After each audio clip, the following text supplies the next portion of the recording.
Welcome to our home here in Omaha. I'm sitting in the dining room, and behind me is an icon of the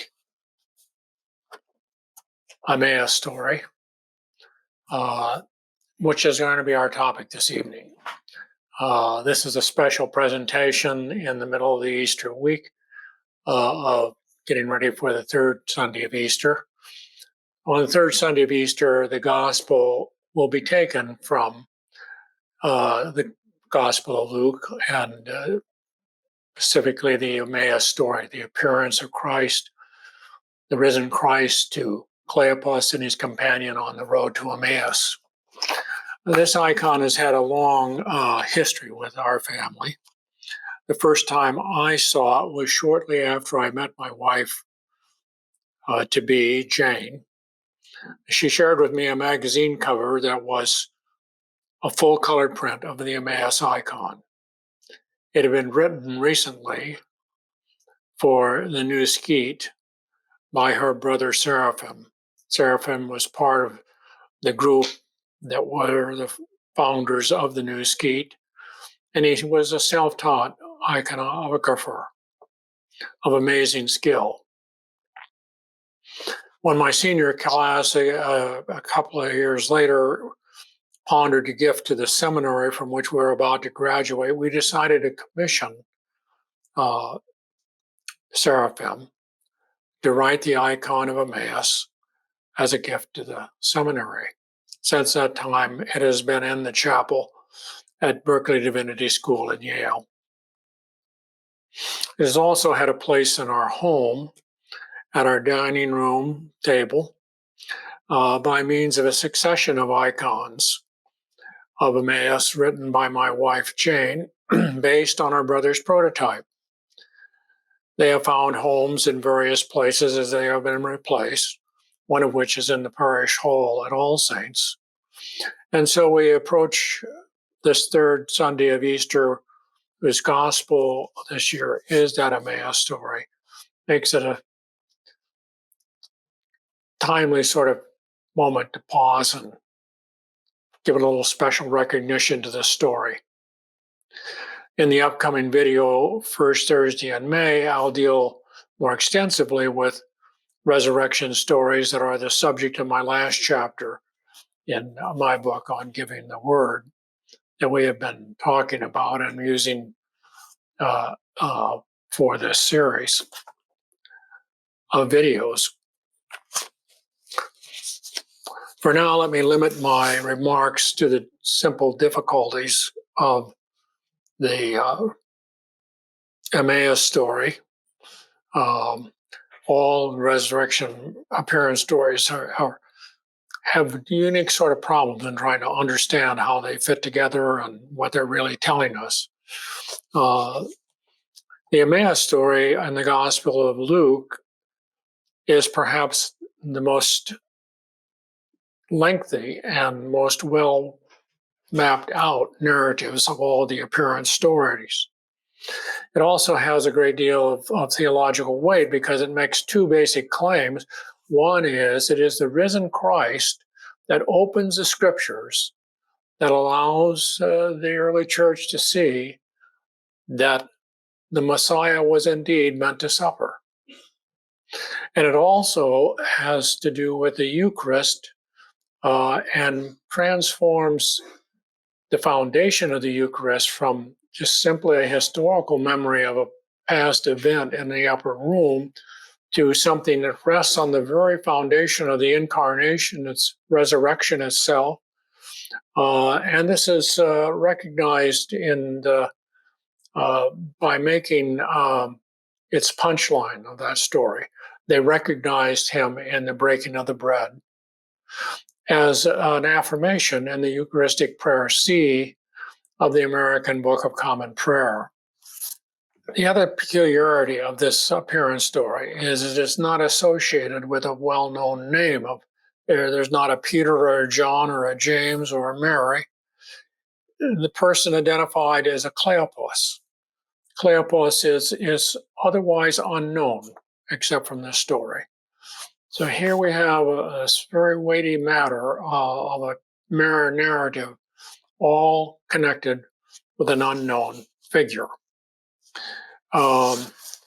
Emmaus was a village about 18 miles on the road west out of Jerusalem. Luke thinks of it as 7 miles, but in reality it's 18 miles and is basically a full day's walk. You started out in the morning, by evening you'd be arriving at Emmaus. And that, of course, is in the Emmaus narrative what exactly happens. The Cleopas and his companion are ready for stopping and taking a break for the night and having supper. The same road that Emmaus is on goes another step, another day's walk, 18, 20 miles, to a town named Lydda. And then from Lydda to Joppa, and from Joppa to Caesarea. This was a main commercial route coming out of Jerusalem, headed west to the coast. At Joppa, there was a tannery industry that processed all the hides that were created by the sacrificed animals in Jerusalem. And then on up to Caesarea, which was the political, commercial, international seaport that so many things between Jerusalem and the rest of the world flowed. We're on a major traffic route here. And when we began to try to locate how this becomes the location of a resurrection appearance, we need to remember that Jesus' early ministry, even though we often look at it as all in Galilee, starts originally after the baptism of John in Jerusalem and in Judea. Along this commercial route, Jesus may well have followed and preached in the synagogues at Emmaus and Lydia and maybe even Joppa. And he might have done that in relationship to the house of Mary, which becomes a very important location in Jerusalem, both in his early ministry, and of course it is the location of the Last Supper in the upper room. And then after the crucifixion, that's where the apostles are reassembling themselves in that household that is so important then to the Jesus story. It is the place where Cleopas and his companion began their journey on the road to Emmaus. They're there at the house of Mary and hear the report that has been given to the apostles by the women. And discouraged, they leave. When their story is completed by the appearance, that's where they return to this story. So one thinks that there is a connection very closely with that commercial life that came from the house of Mary, may have evolved Cleopas as somebody who assisted along the way, and became this very early convert to Jesus, and found his way back through the house of Mary to Jesus in the last period of time of his crucifixion and resurrection.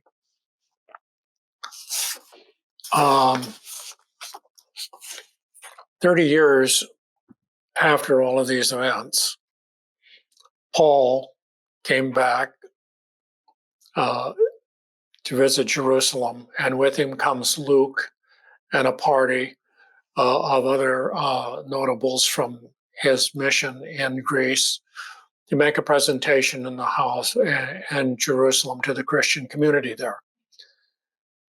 It is on this journey that Luke has the opportunity to pick up on so many different stories. At the house of Philip in Caesarea, in Jerusalem itself, and to imagine him along the way having stopped in and heard the story of a local figure named Cleopas that talked about Cleopas's experience of the risen Christ, that is the best explanation we can give for the setting of this whole narrative.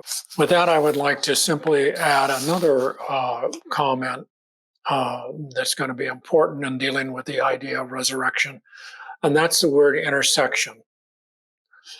I want you to think of a timeline, and here figures are traveling along that timeline. Someone can overtake them from behind, or someone can confront them by coming down the other way. But in that situation, there's always a before and an after. In resurrection, we have something more like an intersection of a line that crosses that timeline, meets that line at one and only one point, and there is no before and there is no after.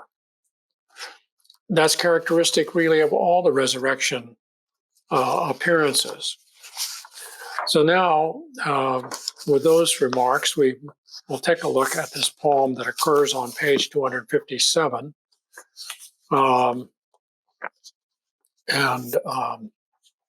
It's titled An Intersection.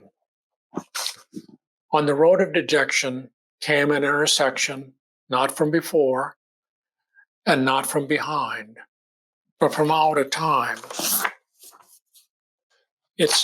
In it stood the other, and the talk, which started gentle, began in time to shatter the shell in which the ancient writings, the law and the prophets had so long been left to dwell. First it cracked, and then it fell, exposing a wounded Savior, warming the frozen hearts of the two that walked that road.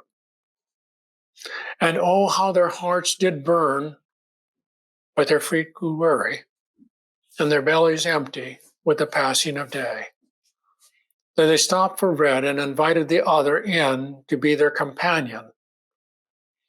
When the crust broke and fell, the other was gone, revealing a wounded Savior. It was suddenly quite clear that the intersection had been nothing less than a resurrection, not from before and not from behind, but from out of time. Well, I hope this discussion and this poem attempt to look at the Emmaus story can add something to your Easter season celebration. As I said, we will pick back up on the thinking about and trying to write about and looking at the poetics of resurrection that has focused around the last chapter of the book on giving my word. And that will be the first Thursday of May, the 4th. The video will be published ahead of time on YouTube on this channel, and then on Facebook later that day at 7 in the evening. I'll be available on Facebook for a discussion of that video, and you will have the opportunity to submit questions or responses. So let's talk and have a lovely third Sunday of Easter.